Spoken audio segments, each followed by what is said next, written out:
সব কিছুর পিছনে আসল ষড়যন্ত্রকারী ছিল হোমরুম টিচার। সে ছিল এক থ্রেড কিং, যার মাথার উপর থাকা লাল রেখাগুলোর সংখ্যা ইচ্ছামতো নিয়ন্ত্রণ করতে পারত।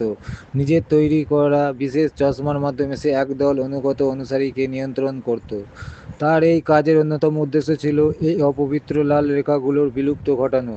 মাইকের বাবা, সেই নরপিশাচ ঠাকুরদাদা যে নিজের নাতনিকে লাঞ্ছনা করেছিল, তাকে জনসাপেক্ষে শাস্তি দিয়েছিল হোমরুম টিচার।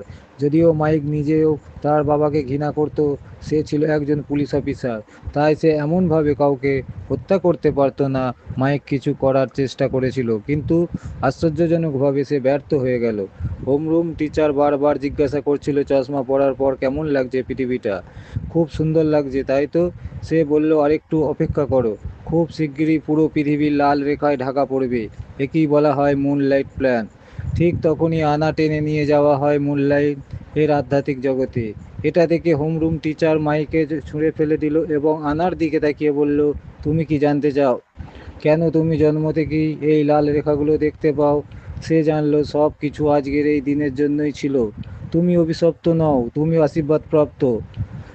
হোমরুম টিচার ব্যাখ্যা করলো, মানুষ সবসময় কৌতূহলী, আর চশমা পরে এই লাল রেখাগুলো দেখতে পেলেই তাদের আত্মনিহত আকাঙ্ক্ষাগুলো জেগে ওঠে। আমি কেবল তাদের সেই অজানা ইচ্ছাগুলোর বাস্তবায়নে সাহায্য করছি। তারপর সে একটি ছুরি বের করলো, আনার রক্ত নিয়ে পরিকল্পনা সম্পূর্ণ করার জন্য। কিন্তু ঠিক সেই সময় জানা গেল আনার মা মারা যায়নি। তিনি তার মেয়েকে জানালেন কেন তিনি তখন তার স্বামীকে হত্যা করেছিলেন। সেটা কোনো চিত্রকর্মের কারণে নয়, বরং কারণ তিনি তখন বিশেষ চোখ পেয়েছিলেন এবং সেই চোখে দেখতে পেয়েছিলেন তার স্বামী ও তার সবচেয়ে কাছের বান্ধবীর মধ্যে থাকা লাল রেখাটি। তখনই আনা বুঝতে পারলো আসল তাদের পরিবারের সর্বনাশ করেছিল সেই হোমরুম টিচার। তাই আনা কোনো দ্বিধা না করে ছুরিটা হাতে নিয়ে এলো এবং সামনে ঝাঁপিয়ে পড়ল।